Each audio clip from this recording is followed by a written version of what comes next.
Well, here we are with another episode of Beach's Motorcycle Adventures Audio Adventures with Rob and Mike. Today we've got Joe White, White's Harley Davidson, joining us. Joe was with us at the Isle of Man in 2018, as was Mike, and we had a brilliant trip for 3 weeks riding through Wales and Scotland and spending a week on the Isle of Man.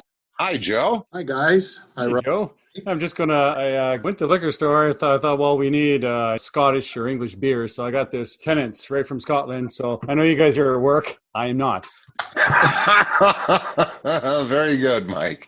So, Joe, you've got a couple of shops out there. Where are your bike shops? Lebanon, Pennsylvania is the original one. My parents started in 1953, so I kind of poured into the business. And in 2003, we opened Iron Valley near Mannheim Auto Auction, for those that know the Mannheim area in Pennsylvania. And then in 2013, we bought Harley Davidson of Chester Springs down near Philadelphia area of Pennsylvania. So in between tours, I like to go to work and work 3 different stores. Well, it gives you the opportunity to ride between one and the other on a regular basis, right? Actually, yes. Tomorrow is a plan to ride to one of the stores and pick up some mail and ride back to the Lebanon store. Even though we're in this stay safe, stay at home thing, we are still servicing our motorcycles. So some people are at work. I'm trying to keep people employed, and I will go for a ride tomorrow. Very good. Critical mission. The 3 of us and a variety of other wonderful folk got together in 2018 and met in Manchester, England, and took off from there on a 3-week jaunt hither and yon through Wales. And then we went across from Heysham and caught the ferry to the Isle of Man and had the opportunity to spend about 6 days on the Isle of Man watching the 2018 TT. When that was all done, we hopped back on the ferry and headed north and went up into the Highlands of Scotland for another 8 or 9 days. Great trip. But the thing that made it really special was the possibility for us to visit the TT on what must have been one of the most glorious weeks that was there, weather-wise. Oh, my God. It was a little ridiculous, wasn't it, almost weather-wise? I know Bonnie and I, we actually went and bought sunscreen. Who goes to the United Kingdom and needs to buy sunscreen? And we had brought some, but we didn't bring nearly enough. It was crazy weather. It was so much sunshine that I remember our hotel building, which was a block building, heated up on the 20 hours of daylight. And we had to open all our windows throughout the whole hotel, even the hallway windows. And Rob was quite inventive with taking some of the limiting factors of the window and unscrewing them so the windows could be opened even farther to get some crosshair blowing there. You would never expected that warm of a time, but it was a beautiful week. Well, even track-wise, I remember they were stating that some of the tar strips on the road for repair were starting to melt, which has happened in the past, but it's certainly not a regular thing. It was extremely warm, and which I guess helped for some of the speeds we saw. They broke, I think, every record. I was looking it up today, and every record, but race distance and everything, many of them are broken. The ultimate outright speed in a lap, Harrison had broke it one day at 134.4 miles an hour, and then Hickman broke it the next day at 135.4 miles an hour the next day for average lap speed, like improved a mile per hour over that entire course. So just extremely fast speeds. For those of you that aren't familiar with the Isle of Man and the TT, the Tourist Trophy race, it's a very unique event that takes place on the Isle of Man, and the origination of it was way back when. It's also the world's oldest motorcycle race now, I do believe, or at least road race. Way back when in the UK, there were very specific and reasonably harsh speed laws for these newfound motor vehicles and motorcycles. And the people that were buying motorcycles wanted to go out and play a little bit. They wanted to go faster than the horse and buggy. So they looked for a place to do it, and the residents on the Isle of Man allowed them to come over and ride with virtually no speed limits, which turned into an annual contest, the Isle of Man Tourist Trophy Race, and it takes place the first week of June every year. Traditionally, this year it has been canceled, along with virtually all the rest of the spring motorsports, but it's fascinating event on a course that is 37.7 miles around. And if you think about one of our biggest road races in America, it's the Daytona 200, and I don't know how many laps that is. Joe, you'd know. What is that? I believe it's 57 laps. 57 laps of the Daytona Speedway to come up with the 200 miles for that. And on the TT course, they run 6 laps and basically get their 200 plus miles in. 6 laps. It's a very, very demanding course, but more interesting is the fact that it literally is on the streets. It's right down the middle of the road. and not a very large road either, of course. For anybody who's seen pictures of some of the course, it's exactly the way it looks. The road ends at a sidewalk, and the sidewalk's 2.5 feet wide maybe, and then there's a building, or there's a stone wall, or there's something what they refer to as the furniture that is extremely unforgiving. Yes, very definitely. So it is quite a challenge. In the old days, the TT was part of the Grand Prix motorcycle racing circuit. And when was it? In the 70s, probably. The riders protested vehemently about both the Nordschleife at the Nürburgring and the TT course as being too dangerous because of the lack of safety considerations, runoff room, etc. And both of those courses were removed from the MotoGP circuit. So now it's an independent event, and the riders don't cross back and forth much at all. People that are TT riders are very, very specialized. They put on a show that is absolutely unbelievable. From your perspective, Joe, having been to other motorcycle races hither and yon, what was the thing that stuck in your mind initially? Well, it was a bucket list thing for myself to go, and my wife begrudgingly said, I'll go to Europe with you, of course. But it was a bucket list to see the Isle of Man up close in person. As Mike alluded to, the course is very, very narrow at certain parts of the towns when it goes through. The mountain course part of it is beautiful. Again, it's 2 lanes wide, though. You run off the asphalt, you have a pretty good slide down the hill of maybe 1,000 feet or so. Sometimes there's things to hit, and sometimes you just slide for a long time. The one thing, though, from a normal race, they don't all line up at one spot, and the green light goes on and everybody leaves, or the red light goes off if you're a GP watcher. But it's a timed interval race. One rider leaves, and a minute later, another rider leaves. And they do that through the classes. And after the lead rider passes your viewing point, somewhere in the 37 mile, then you wait roughly, I think, was it 23 minutes or something, till they come back around again. And you can see if the second place rider caught up or drifted back from the guy in front of him. And once in a while, on the 4th or 5th lap, you'll see 2 or 3 riders actually together racing each other. That's the unique part of the race, quote unquote race. But that's of course the unique part of the running of the race. But even the viewership of the race, right, is totally different than going to a traditional road course in Europe or America. Roughly the same thing. Talk to us a bit about just even being there, Joe, and watching it. Well, at a large road race, like I've gone to the Circuit of the Americas to watch MotoGP, when you cannot see the entire track, and you can move from this corner to that corner and see big portions of the track. The Isle of Man, you can go from Douglas to Ramsey, the Ramsey hairpin, to out on the different parts of the track, and you will see the riders for literally at best 10 to 15 seconds if you have a great vantage point. And other than that, they're gone, and you wait for the next rider to come up. So the getting there is half the fun, is getting to the next part of the track. You have a 37-mile loop to get around, and you can stage different places on different days and watch how they attack the bridges with where they might get some air under their wheels, or the sharp turns. Or we were in Ramsey, I believe, where we were staying. We walked over to a little pub and got a to-go cup of the local brew and walked out to the square and had a nice beer while we watched the hairpin going through Ramsey. So those are all unique experiences you cannot have at other tracks, where you can just walk back into the pub and walk right back out onto the street, and here goes the race. No, we talk about in a traditional track that generally you can see for longer distances, but I know I've gone to the Indianapolis 500 2 times with my father. He's a huge fan. And there's always the trade-off at any racetrack that it's really neat to be as close as you can be, but then you're losing the viewing angles, of course. You see the cars, motorcycles for less time, and he's had different seats at that track at different times, and it's kind of neat being up top, and you can see through the pits around turn 1 and stuff like that. But then you're so far away. So it's not a lot different in that regard. It's just that with Isle of Man, you're there, like you're right there. You're as close as you almost humanly possible.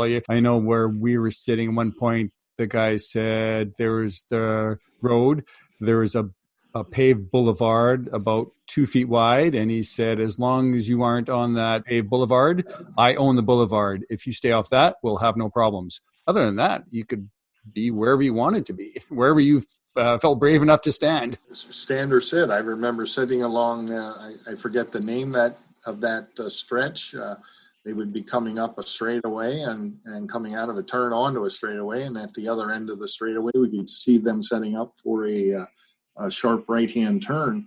But we were literally sitting on the edge of the road, on the grass on the edge of the road, and they were 20 feet away from us, going by at 100 plus mile an hour in that section. And I mean, you were right there. You didn't want to be on the apex of the turn, that's for sure. They had an oops. The 2018 trip was my 5th time at the TT. And it's changing a little bit. They've come up with some more specific, strict rules on where people can go. You go back a decade and it was very, very different than it is now. I remember sitting up on the wall at Gooseneck, and I had my legs over the wall on the track side. And had I put my foot out, I would have smacked a rider right square in the middle of the face shield. And they were coming by right under my feet regularly. I mean, it was just incredible. And the fascinating thing is, with all of the racing and the speed contests that we go to, you get an idea that something really special is happening. But when you can get really close, and I mean 2 feet away or 3 feet away from somebody that's going 180 miles an hour, you know there's something very special going on right there. It really is pretty phenomenal in that sense. But the other thing that's interesting is the crowd and the grandstands and the scenario. They have an attendance of somewhere around 70,000 people for the course of the entire week on the Isle of Man. Now, some of those people come and stay for the whole week. Some people come for a couple of days. Very, very few people are only coming for a day. But 70,000 people over a 37-mile long circuit. So there are a lot of vantage points where you're actually walking through a farmer's field somewhere to get to the fence to be able to watch the races. And it's vastly different than we're used to here with closed circuit racing, where there is a specific grandstand and you get your ticket and you get your seat and that's where you are, a la Indy 500 or COTA or wherever it happens to be.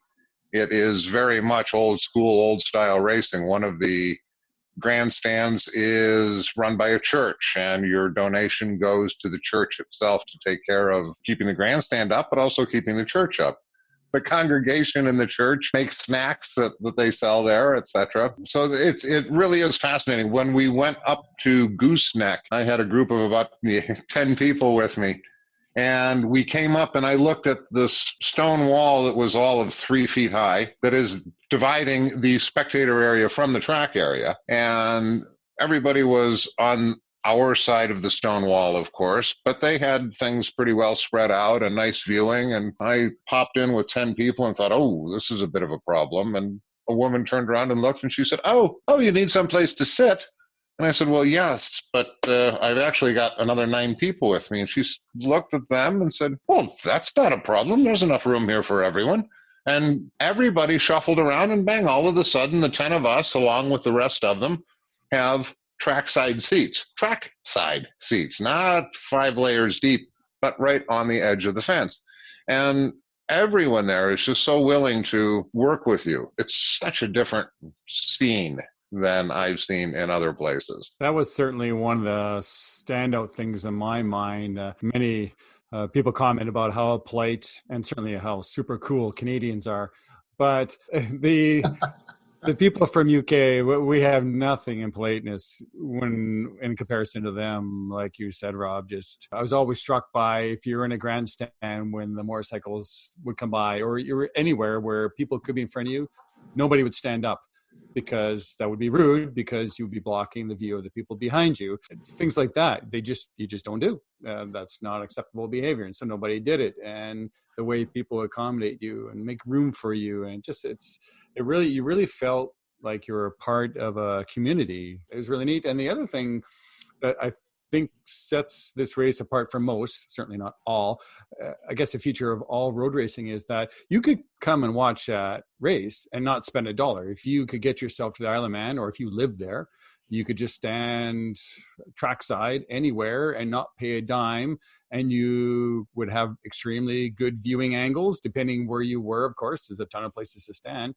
There's a few places that charge for a grandstand, like Rob said, usually not much money. But because they brought a grandstand there, they have to keep it up, and a way to make a couple bucks for whatever reason. But really, if you wanted to hitchhike, get on a ferry, and sleep in your tent, what other race can you say, especially of that caliber, that you can kind of do that? It's such a happening more than a race. It's kind of like Daytona Bike Week and COTA and Polite People all combined in one big event. And they weren't all Canadians, by the way. Only way to describe a week-long event of that stature. And they don't race every day. So when they're not racing, the roads are open, the course is open, and you get to ride on the same roads, which we did. I know my wife and I went out on our own one day and had a very pleasant day on the island, and circumnavigated the whole thing beyond the road course. And what was the speed limit up in the mountain section when you were doing that, Joe? Actually, we ended up at Castletown and had a very nice lunch on the seawall there. Took a bag lunch from the hotel and had a wonderful time. I just said because again, people don't know, a lot of the Isle of Man, they normally don't have any speed limits. Out in the countryside, in towns, they do. But during the course, it's the same thing. You could ride the course. The mountain section, there's no speed limit. The only thing they do to try and make it safer is make it one-way traffic, whereas normally it's two-way. So on the in-between days, they want to be sport bike racers would get out there and see what they could do, but it was never crazy. But during the day, you could get out there and kind of gas it up a bit and have a bit of fun. It's such a, like Joe, you said, it's such a happening. Yeah, the day we did the mountain course as a group was Mad Sunday, I believe they call it, where we waited a good half hour or so to get in line because people had staged, I guess, early in the morning and rode over the mountain course with abandon. Once we got into the queue, so to speak, and we got out in the open part of the course, Rob kind of waved me by, and my wife just sat very still in the back, knowing full well that I wanted to see how fast my BMW would go. And we were having fun, splitting riders and passing on the right and passing on the left and setting up for corners, and I was having a grand time. You know, it was really fun to be out there with other bikes, and there were some fast guys out there in full road race gear, trying to impress everyone. And there I am with my wife on the back and wearing my best Alpine Star pants and staying with them. So having a good time. That was one of the highlights for me, was that Mad Sunday.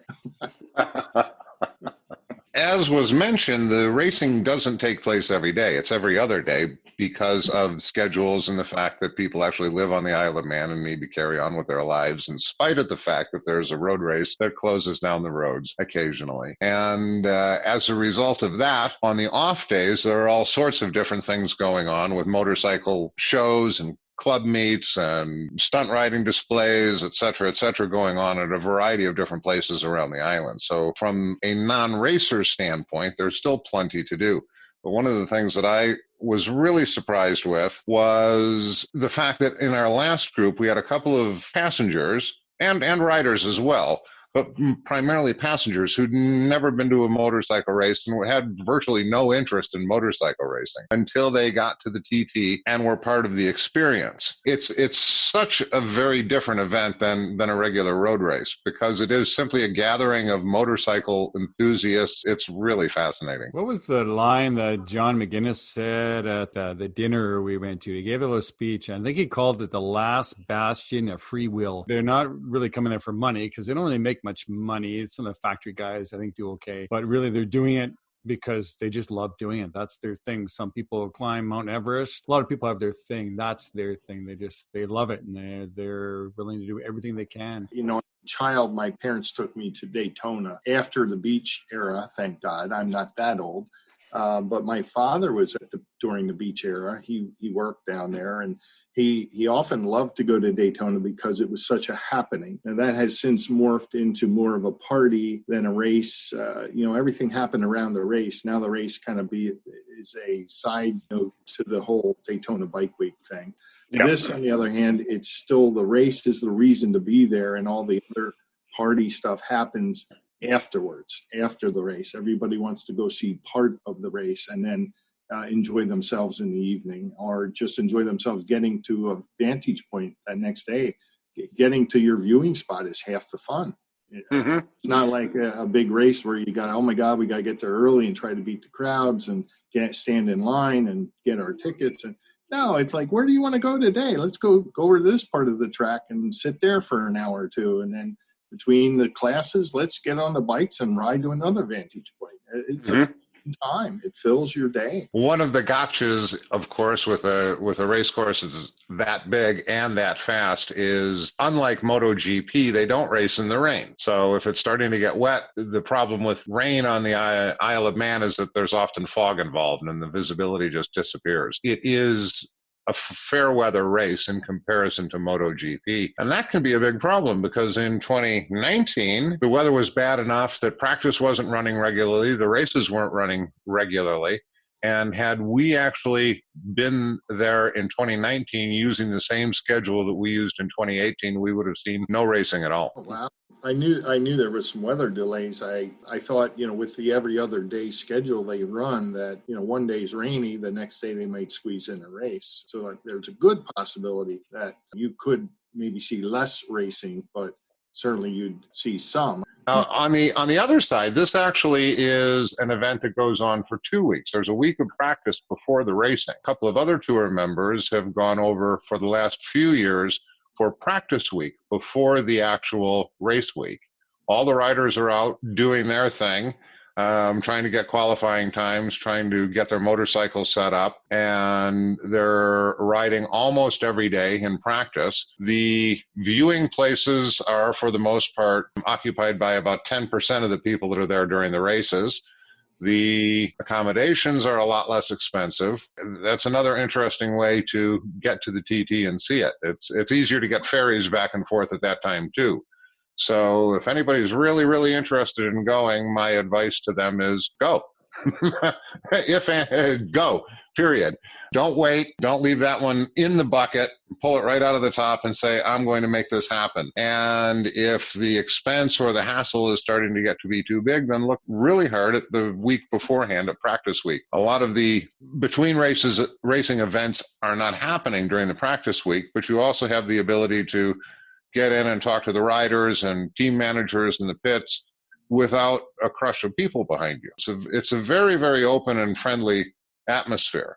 And if you're there during the practice week, you will have a great time as well. Well, Rob, that's usually your advice for a lot of stuff. Just go, right? And it's good advice. And certainly for this also, I know a friend of mine called me in fall time.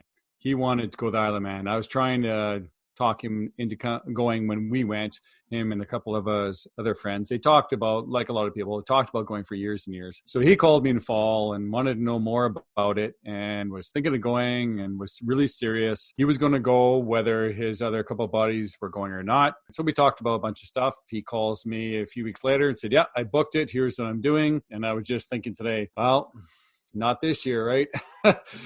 So that's the problem when we put things off sometimes, and who knows what next year brings. Like a lot of people, as we're getting older, sometimes we have injuries, or you just never know, or things pop up that could be your last serious attempt at going. Who knows? But just, go when you can. I know a lot of these things aren't easy for people. It's not a small amount of money sometimes, but if that's what you want to do, make it happen. Good advice. Good advice. Especially if you own a Harley Davidson dealership, it's a write-off, Yeah, it's all a write-off. Yeah. The government gives you the money back. Don't edit that, Gretchen. Leave that in.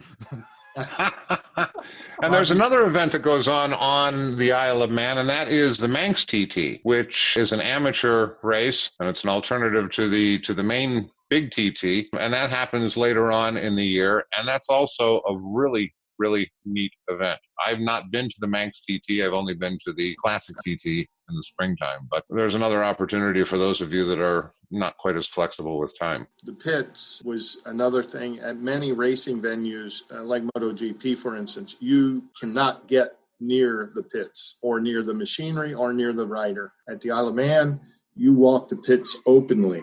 The bikes are there, the sidecars are there, the riders are there. I know we stopped by one of the sidecar racers, and he had no problem telling us how the bike was designed, how they raced it, who took care of the chassis work. It was just two old friends talking, although I've never met the guy before in my life. It was, it's very friendly and open for a top-level race like it is. It's the old-style racing that I grew up with, and, as a racer myself, I love when the crowd comes into the pits on the flat track circuit and gets to talk to you and meet the riders and things. And that's the Isle of Man through and through. Absolutely. Nobody was good to talk to you. Yep. And the residents on the island are very receptive to this mad horde of motorcyclists that come in. I don't know that they're all entirely receptive, but enough of them are. Way back when, the first time that I went to the Isle of Man was, 86 or 87. And I had taken my own motorcycle over there. I had an R90S and got off the ferry and rode it up into Ramsey, came around the roundabout to the hotel, and the drive shaft bolts all pulled out of the back of the transmission, and I suddenly had no more forward motion. I had literally enough speed to coast into the parking lot. The bike went up on the center stand, and the next morning I started to take it apart, only to find that nowhere on the island were there any of those particular style specialized bolts to put the drive shaft back on the back of the transmission. So I had to order them from the mainland. And one morning I'm sitting out there mucking around with the motorcycle, and all of a sudden, thunk, next to me, there's a set of keys. And I looked and I turned around, and behind me is this young fellow. He said, I got off at 5 o'clock. He said, bring her back with a full tank of gas. It's the RD 350 back there. And I turned around and looked, and here was a nearly brand new RD 350 two-stroke sitting in the parking lot. And this guy the young fellow worked in the restaurant at the hotel that we were staying at. And he said, yeah, I saw you working on your bike for a couple of days. And I thought, well, that's really terrible that he'd come all the way over here from America and he doesn't have a motorcycle to ride when he's here. So he just loaned me his. He never said a word to me until he throws the keys next to me. And then he walks away, come back by 5 with a full tank of fuel. Wow. Imagine that. And at that point, I was just a kid myself. So he's not giving it to this grizzled old man who looks like he might have a clue and probably won't crash it. Quite the contrary. He was so nice to you because he didn't know you. I got it. Yeah. Might be some truth to that. Hey, so we've talked about, of course, the race itself, but I know Bonnie really enjoyed just being on the island. Joe, you're kind of talking about it a bit about having a day off, because we wondered that. Okay, so there's a race every second day. What are we going to do in the days between? Are we going to be a little bit bored or not? But I can say we certainly were not. it's a beautiful island. It's be a beautiful place to go just to go there. Never mind add in the racing and everything. Yes. Well, we were there, 6 days, Rob? I believe it was not quite a week, but that week or that 6-day period just flew by, even without the racing. Between the events going on with the motorcycles, just to view the people in Douglas hanging out and riding around the island. And like I said, I'm 90% sure it was Castleton that we stopped at and had our lunch. A rocky beach and a big castle over the ocean. It was just a great place to sit. And there were some motorcycle events happening in that town.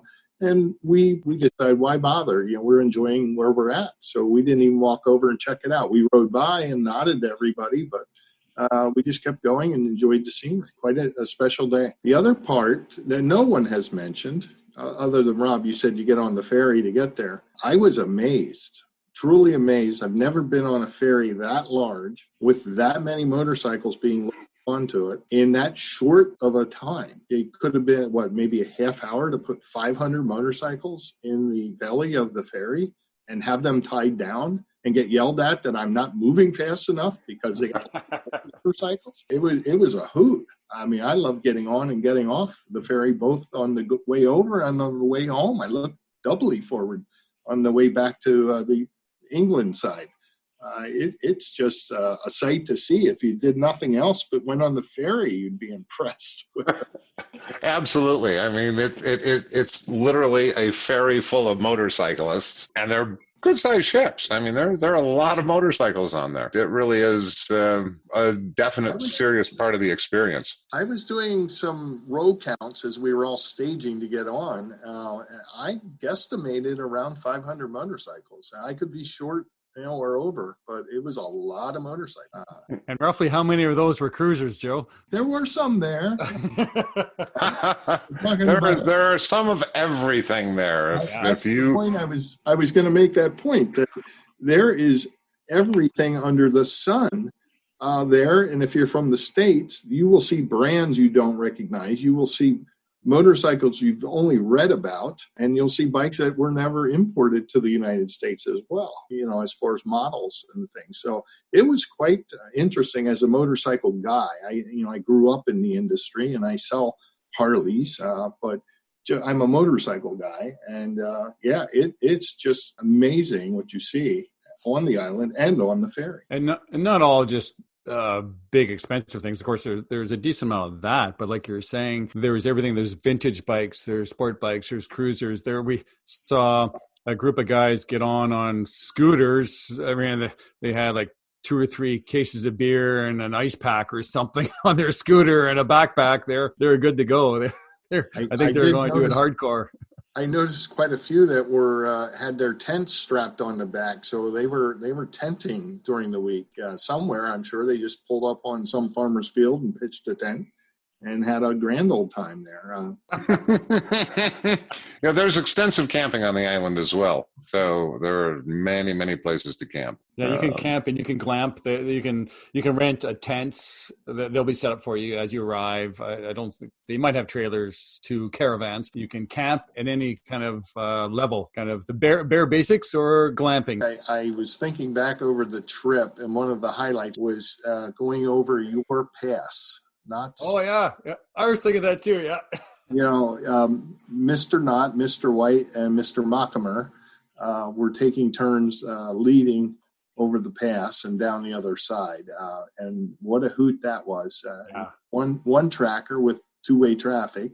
So you had to plan ahead on the pullouts and pass where you could pass. And it was quite the challenge. It was a chess match of riding skills.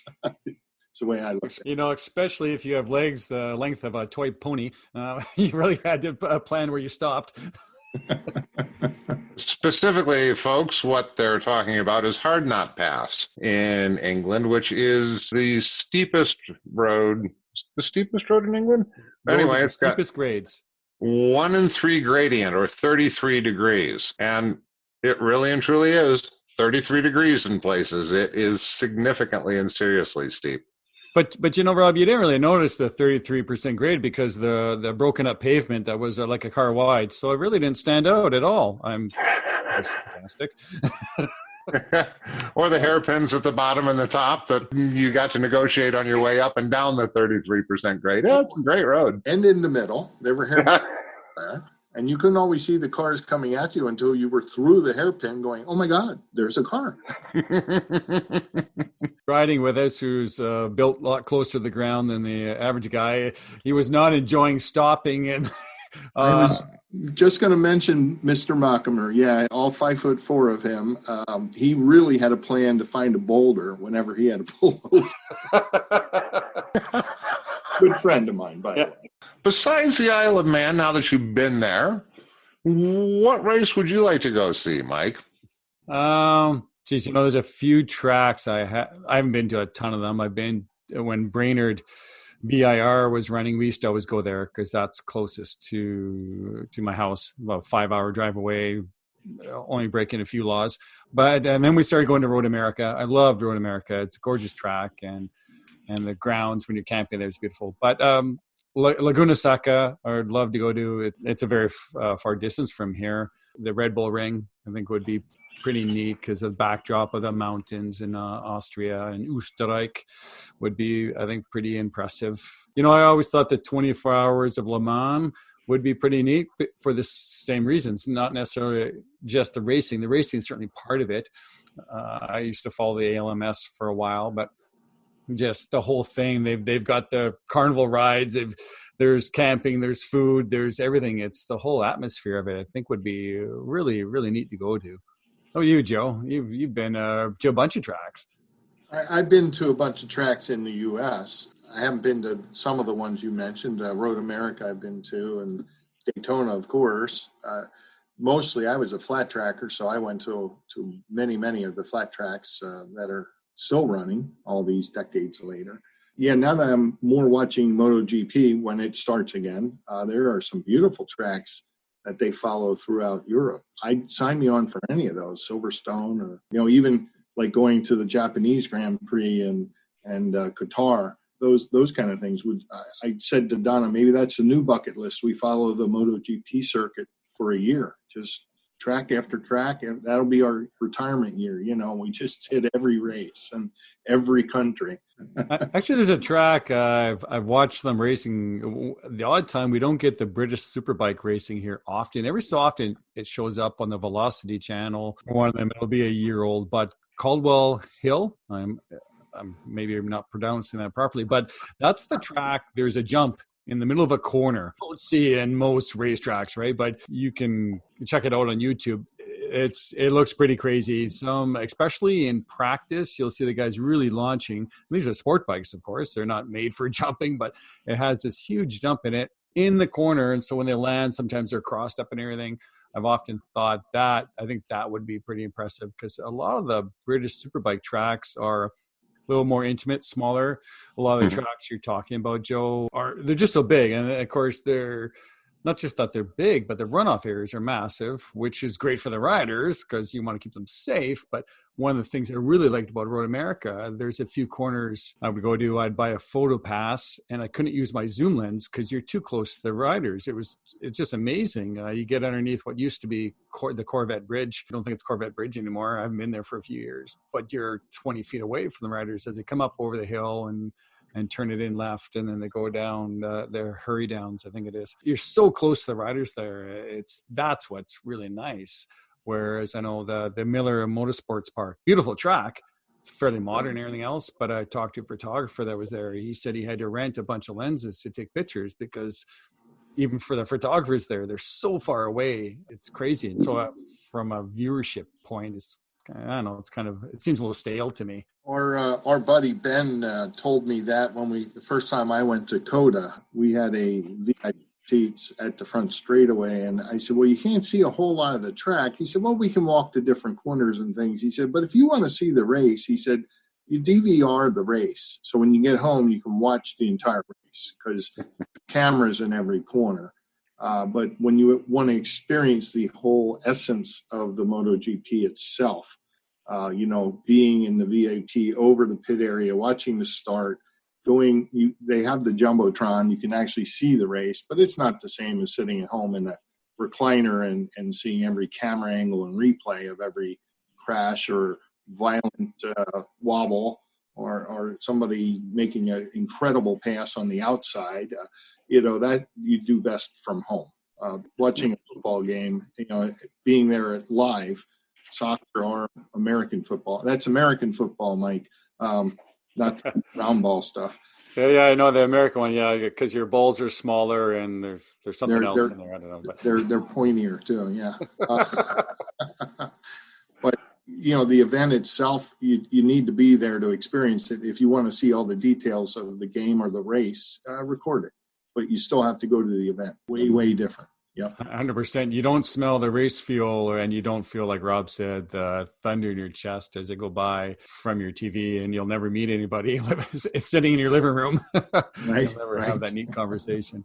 Beyond that, the only other track that I'd like to go see is I'd like to go see one of the endurance races, automobile endurance races at the Nordschleife, Nürburgring. That's another very, very seriously iconic track. I've had the good fortune to spend a couple of weekends riding on the Nürburgring way back when motorcycles were a whole lot slower.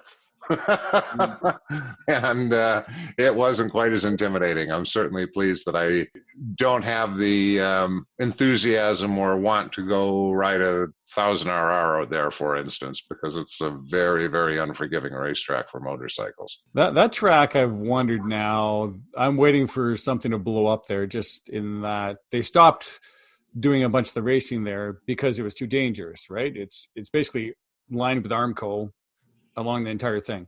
Mm-hmm. And so then they started doing just more club level or more amateur stuff, I guess. But because the machinery is getting so much better, speeds are increasing. All the manufacturers do their testing there. You look at some of the testing that's going there. And of course, that's the benchmark. When Chevy comes out with their Corvette, there's even a controversy. Why did they never post a time for the C7 when they posted one for, I don't know if they've done one for the 8 yet, but the 6, the 5, the 4, and Porsche does one for theirs. And there's a whole story behind it. But so you have semi-professional racers in these cars going as fast as they can because they want to post that time. It's bragging rights for each company. And I just wonder, at some point, someone's going to get killed again. And you wonder, is that going to maybe screech to a halt, or they're going to start limiting things? So almost if that's what you want to do, or if that's what you want to see, you may want to do it sooner than later in this kind of safety crat kind of atmosphere we're in. Yes, that's possible.